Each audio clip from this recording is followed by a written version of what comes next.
एक गांव में एक बूढ़ी अम्मा अपने बेटे के साथ रहती थी क्योंकि उनके पति का देहांत हुए कई साल हो गए थे।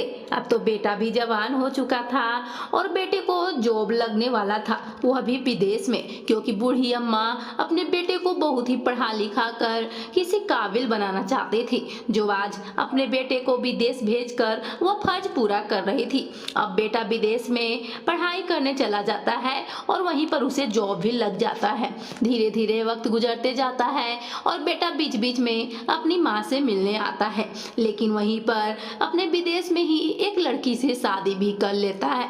फिर भी माँ को कोई एतराज नहीं हुआ, क्योंकि जिंदगी भर तो बेटे को ही साथ निभाना है, इसलिए बहू कैसी आई है इस पर वह उतना ज्यादा बेटे को नहीं डांटती फटकारती है और खुशी रहती है।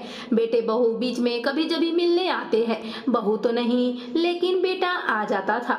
बीच बीच में साल भर में एक बार तो मिलने आ ही जाता था। इसी वक्त गुजरते गया और धीरे धीरे बेटा अब 2 साल, फिर 3 और फिर 4 साल में एक बार आने लगा। इसी वक्त कुछ गुजर ही रहा था वक्त की बूढ़ी अम्मा अब बहुत ही ज्यादा बूढ़ी हो चुकी थी। अब वो अकेले अपना जीवन यापन नहीं कर पा रही थी, क्योंकि उनकी तबीयत भी खराब रहती थी और यहाँ पर गांव में कोई देखने वाला भी उनको नहीं था। इसलिए एक दिन अपने बेटे को फोन करती है कि बेटा मेरी तबीयत खराब है, मैं तो यहाँ पर अकेले रहना नहीं चाहती हूँ। उस पर बेटा बोला, माँ आप चिंता मत करो, मैं आ रहा हूँ, आपको अपने साथ ही ले चलूंगा। फिर क्या था, कुछ वक्त के बाद बेटा आया। उसे देखकर बूढ़ी अम्मा की आंखों में आंसू आ गया, क्योंकि लगभग 4 साल के बाद आज उसका बेटा आया था। वह बूढ़ी अम्मा अपने बेटे को गले से लगाती है और उसे घर के अंदर ले जाती है। घर में उसके मनपसंद लायक खाना व्यंजन बनाई हुई थी, जो बेटे के साथ मिलकर वह भी खाती है और अपने बेटे से बहुत सारी बातें करती है। बेटा भी अपनी माँ को बहुत प्यार करता है, लेकिन उसके मन में क्या छल चल रहा है यह बूढ़ी अम्मा को भी नहीं पता था, न वह जाहिर होने दे रहा था, क्योंकि वह ऐसा बर्ताव ही कर रहा था कि बूढ़ी अम्मा को लगा ही नहीं कि उसका बेटा उससे प्यार नहीं करता है। वह तो बूढ़ी अम्मा को लूटने आया था, वह अपनी माँ को ही खुद लूटने क्यों आया था। वह जब रात को खाना खाकर माँ बेटे दोनों आराम कर ही रहे थे, तो आराम करते हुए बेटा बोला, माँ कल तो तुम मेरे साथ विदेश जाने वाली हो, तो कल तुम अपना ये जमीन जायदाद बेच दो, क्योंकि यहाँ तो अब तुम आने वाली हो नहीं। इस पर बूढ़ी अम्मा बोलती है, बेटा इसे तुम किराए पर लगा दो, किराया कुछ आता रहेगा, तो मैं अपने क्योंकि जीवन में ये अभी तक घर बेचना नहीं चाहती हूँ, मैं जब मर जाऊंगी तब तुम बेच देना। इस पर बेटा बोलता है, माँ अभी क्या फायदा यहाँ पर जमीन रहने से, और किराया कौन विदेश से यहाँ पर लेने आता रहेगा, और वैसे भी हम तो अब तो मेरे साथ विदेश ही रहने वाली हो। इस पर माँ को बहुत मनाता है, फुसलाता है। माँ भी बेचारी मान जाती है, क्योंकि उसे लगता है कि बेटा तो सच ही कह रहा है, मैं इस जमीन को आखिर क्या करूँगी, इस जमीन जायदाद का। और फिर माँ वो जमीन को बेचने के लिए तैयार हो जाती है। बेटा आगे से ही उस जमीन के खरीदार को पहले से ही उसे बता दिया था कि यह जमीन आप ले लीजिएगा, इसलिए अगले दिन ही जब सुबह होता है तो उस घर को जमीन को खरीदने के लिए एक आदमी आ जाता है, जो बहुत ही नेक आदमी था, और वह जमीन ले लेता है।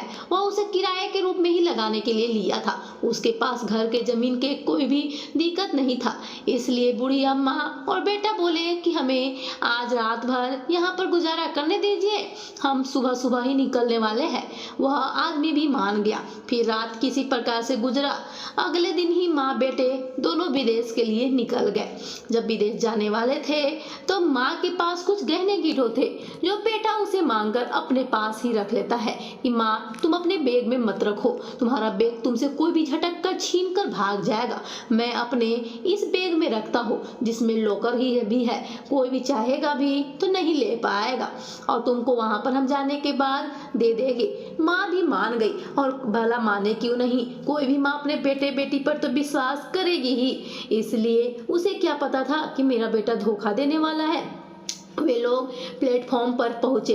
जैसे ही प्लेटफॉर्म पर पहुंचे, बेटा उसे एक जगह पर बैठा कर बोलता है, माँ मैं चेकिंग करवा कर आता हूँ, आप यहीं पर बैठिए। और माँ का थैला माँ के पास ही था, लेकिन बेटा अपना सारा सामान ले गया था। यह बात माँ ध्यान नहीं दी। उसे लगा कि बेटा कुछ पता लगाने गया है, आ जाएगा उसके बाद फिर तो हमें ले जाएगा। अभी तक माँ को थोड़ा सा भी भनक नहीं हुआ था कि मेरा बेटा ही मुझे धोखा दे रहा है। बेटा गया लेकिन नहीं आया। 1 घंटे गुजर गए। माँ बहुत बेचैन होने लगी कि मेरा बेटा सचमुच कहीं फंस तो नहीं गया, कोई मुसीबत तो नहीं आ गई। वह बहुत बेचैन होने लगी, लेकिन वो अपने सीट से उठती और फिर बैठ जाती कि नहीं नहीं, हो सकता है लेट होता होगा इस प्रोसेस में, चेक करवाने में प्लेटफॉर्म टिकट उकट, इसलिए वह वहीं बैठ जाती है कि मेरा बेटा अगर आएगा मुझे यहाँ नहीं पाएगा तो वो बहुत दुखी हो जाएगा। इसलिए फिर से वह फिर उठती है, फिर बैठ जाती है। इसी प्रकार करते करते 2 से 3 घंटे हो गए। अब वह इत्मीनान नहीं रख सकती थी, वह बेचैन हो चुकी थी। माँ वह उठी और प्लेटफॉर्म के अंदर जाने लगी। तभी सिक्योरिटी गार्ड उन्हें रोक देता है, कहता है अम्मा तुम कहाँ चली, यहाँ पर तो टिकट चेक करवा कर तब जाया जाता है। उस पर माँ बोलती है, मेरा बेटा टिकट चेक करवाने के लिए ही तो आया था, उसे ही तो देखने अंदर जा रही हूँ। बूढ़ी अम्मा बहुत कहती है, लेकिन वह सिक्योरिटी गार्ड उन्हें अंदर नहीं जाने देता है। लास्ट में बूढ़ी अम्मा अपने बेटे का नाम बताती है। जब सिक्योरिटी गार्ड उस नाम के आदमी को देखता है तो कहता है, अम्मा यह आदमी तो कब के फ्लाइट से जा चुका है विदेश, आपको वह चूना लगा गया है। बूढ़ी अम्मा से पूछता है कि कौन था वो। बूढ़ी अम्मा सब बताती है कि वह मेरा बेटा था, विदेश ले जाने के लिए मुझे आया था, मेरा जमीन गहना वह बेच दिया, गहना भी अपने साथ रखा था। बूढ़ी अम्मा भी विश्वास नहीं कर रही थी कि मेरा खुद का बेटा ही मुझे धोखा दे दिया है। सिक्योरिटी गार्ड उन्हें बहुत समझाया, उसके बाद फिर भी वह इंतजार करती रही। आधा से 1 घंटा तक इंतजार करती रही, लेकिन नहीं हुआ। वो बूढ़ी अम्मा के पास कुछ पानी उनी था और कुछ खाने का सामान था। वो वही पानी पी और कुछ खाई, लेकिन अब वो जाती तो जाती कहाँ, बेचारी रात होने वाला था, इसलिए वो वहाँ प्लेटफॉर्म से निकल गई तुरंत और पैदल ही चलते चलते चलते चलते 2 से 3 घंटों के बाद अपने गांव में पहुंच गई। अपने गांव में पहुंच के भी वह बेचारी बेचैन होने लगी कि मैं जाऊँ तो जाऊँ कहाँ आखिर। वह अपने घर के पास ही आकर पेड़ के पास बैठ गई और अपने घर को ताकते रही। वहाँ पर ताला बंद था, क्योंकि जो घर किराएदार जो खरीदा था वह घर किराया के रूप में लगाने के लिए वह अभी नहीं आया था। वह सुबह सुबह रोज आता था और अब तो रात के 8 बज रहे थे, इसलिए बूढ़ी अम्मा उसी पेड़ के नीचे रात काट देती है। जब किराएदार सुबह में आता है तो बूढ़ी अम्मा को देखकर कहता है, अम्मा आप तो अपने बेटे के साथ विदेश जाने वाली थी, तो आप यहाँ पर कैसे। बूढ़ी अम्मा सारी कहानी सुना देती है। उसके बाद उस आदमी को थोड़ा सा दया आ जाता है, वह अपने अम्मा को उस घर में ले जाता है। कहता है, अम्मा ये घर तो मैं लिया हूँ, लेकिन घर तो आप ही का है, आप यहाँ पर एक रूम में रह सकते हैं और जब पैसे आ जाएंगे तब आप मुझे किराया दे दीजिएगा। और वह कुछ मदद के लिए कुछ पैसे देता है जिससे अम्मा अनाज खरीद सके। अम्मा मिठाई बहुत ही टेस्टी टेस्टी बनाती थी, इसलिए वह किराएदार मिठाई का सारा सामान वहाँ अम्मा को दे देता है। अम्मा बहुत ही मशहूर मिठाई बनाने लगी और वह आदमी अम्मा का थोड़ा हेल्प कर दिया करता था, क्योंकि ऐसे तो अपने भी हेल्प नहीं करते हैं, खुद का बेटा ही उन्हें धोखा दे के चल गया, इसलिए अम्मा को किसी पर विश्वास नहीं था। लेकिन वह आदमी अम्मा का दिल जीत लिया, अम्मा को घर भी दिया, सामान भी दिया और खुद उनका हेल्प भी करने लगा। अब अम्मा का मिठाई बहुत दूर दूर तक शहरों में भी फेमस होने लगा। धीरे धीरे अम्मा का रोजगार ऐसा चला कि वह करोड़ों में खेलने लगी। वह अपना घर खुद पैसों से उसी आदमी से ले ली और उसका जितना भी सूद ब्याज सब सहित उसे लौटा दी। वह आदमी भी बहुत खुश था और अम्मा भी अब बहुत खुश थी। वह अम्मा को राह दिखाया और फिर क्या था, वृद्धाश्रम वालों को साथ मिलकर अम्मा उस अपने मिठाई के रोजगार को इतना बढ़ाते गई और अपना वह जो घर था वृद्धाश्रम के नाम ही दान में दे दी कि जब मैं मर जाऊंगा तो यह सब वृद्धाश्रम को ही चला जाएगा, क्योंकि वह जानती थी कि बूढ़ा आदमी अकेले क्या कर सकता है। इसलिए वृद्ध महिलाओं और सभी को वृद्ध महिलाओं और आश्रम के नाम सारा जमीन जायदाद कर दी। एक दिन फिर क्या हुआ कि उनका बेटा गाँव आ गया, क्योंकि विदेश में उसका रोजी रोटी ही छीन गया था। और उसकी पत्नी भी उसके साथ आई थी। आज इतने सालों के बाद अपनी पत्नी को गाँव लेकर तो आ गया था, क्योंकि अम्मा का भी तो बखान उसे पता चल ही गया था। उसे लगा था कि करोड़ों में अम्मा खेल रही है तो सारा तो धन मेरा ही होगा। वह अम्मा के पास आया और अम्मा लेकिन उसे पहचानने से मना कर दी। वो बहुत गिड़गिड़ाया कि माँ, मैं तुम्हारे साथ तुम्हारे बिजनेस में हेल्प करूँगा, तुम ऐसे क्यों कर रही हो, गलती हो गया हमसे, हम लालच में आ गए, तुम्हारे कुछ गहने और जमीन देखकर मुझे तुम्हें लगा कि तुम अब क्या करोगी इस बूढ़ी जिंदगी में, मुझे माफ कर दो माँ। और माँ तो माफ कर ही देती है। बहुत गिड़गिड़ाया, माफी मांगा, लेकिन अम्मा माफ नहीं की। अब बेटा समझ चुका था कि माँ मेरी अब माफ नहीं करने वाली है, क्योंकि मैं तो बहुत बड़ा धोखा दे ही चुका था।